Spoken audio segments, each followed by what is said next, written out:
아내들아 이와 같이 자기 남편에게 순종하라. 이는 혹 말씀을 순종하지 않는 자라도 말로 말미암지 않고 그 아내의 행실로 말미암아 구원을 받게 하려 함이니 너희의 두려워하며 정결한 행실을 봄이라. 아멘. 우리가 믿는 예수님은 하나님의 아들이셨지만 이 땅에서 고난과 비난 속에서 살아가셔야 했고 끝내 십자가 위에서 죽음을 당하셨습니다. 그래서 주님이 걸어가신 길을 우리는 고난의 길, 십자가의 길이라고 말하죠. 우리 성도들은 그런 예수님의 제자입니다. 제자는 스승의 가르침을 받고 그 가르침을 따라 살아가는 자들을 말합니다. 이렇게 우리가 예수님의 제자라고 한다면 우리도 예수님께서 그러하셨던 것처럼 나의 십자가를 지고 주님의 뒤를 따르는 삶을 살아가야 마땅한 것이죠. 그렇다면 교회와 성도들이 그리스도의 길을 따라간다라는 것은 어떤 뜻일까요? 베드로는 사회생활 속에서 누구나 경험하는 상전과 종의 관계 속에서 그리스도인들이 취해야 할 태도에 대해 교훈의 말씀을 전해 주었고, 이제 그 말씀에 이어 가정에서 그리스도인들은 어떤 태도로 선한 행실을 하며 살아가야 할 것인가에 대한 말씀을 전해주고 있습니다.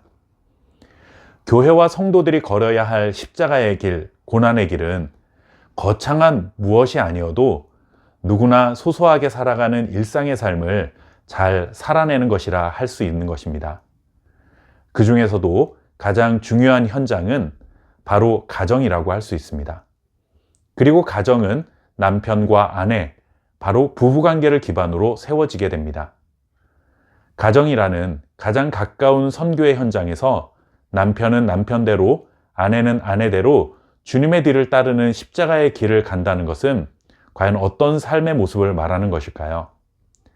가만히 오늘 주신 본문의 말씀을 읽다 보면 아무래도 여자들에게 좀 불리한 말씀이라는 생각이 듭니다. 왜냐하면 아내들에게는 매우 많은 것들을 요구하는 데 비해 남편들에게는 7절 단 한 구절로 그 요구사항을 끝내고 있기 때문이죠. 이미 앞선 말씀에서도 베드로는 까다로운 상전에게까지 종이 순종해야 한다라는 말씀을 전했습니다.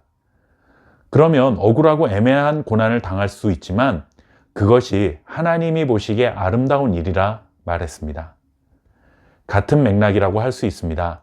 지금 우리가 살아가는 이 세상은 여성들의 인권이 많이 보장되고 있기는 하지만 여전히 여성들이 남성들에 비해 부당한 차별을 받는 경우가 많고 여성들이 사회적인 약자의 위치에 있는 경우가 많습니다. 성경이 기록될 당시에는 이러한 차별이 아마 더했을 것입니다. 여성들은 사회적인 약자고 남성들은 강자였습니다. 당연히 세상에 더 많은 영향력을 미치는 것은 여성이 아니라 남성들이라고 여겨지던 때입니다. 그런데 오늘 베드로의 이 가르침을 한번 잘 보십시오. 아내들에게 많은 것을 요구하는 것은 특히나 하나님의 말씀을 따르지 않는 남편에게조차 순종하라는 이 가르침은 여성들을 무시하거나 차별하기 위한 것이 아니었습니다.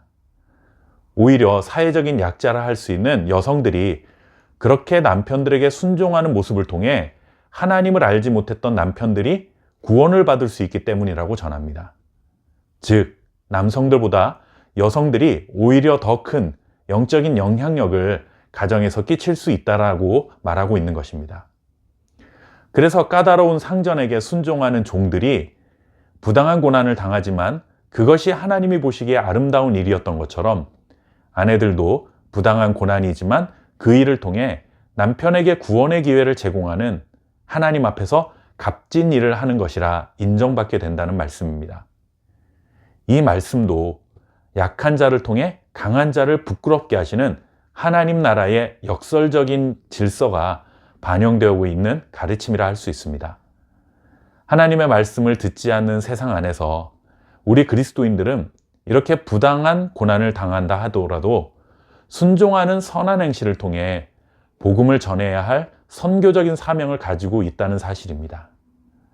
우리에게는 억울하고 부당하고 불공평한 일이 맞지만 그 억울함, 부당함, 불공평함을 통해 썩어가는 이 세상에 영원히 썩지 않는 생명의 말씀을 심으시는 그 하나님을 기억하고 그 고난을 기꺼이 감수하는 것, 그것이 우리 성도들이 이 땅에서 살아내야 할 주님을 따르는 십자가의 길이라는 사실입니다. 오늘도 부당한 고난을 만들어내는 세상 속에서 하나님이 보시기에 값진 선한 행실을 통해 복음의 씨앗을 심어가는 저와 여러분 될 수 있기를 바랍니다. 감사합니다.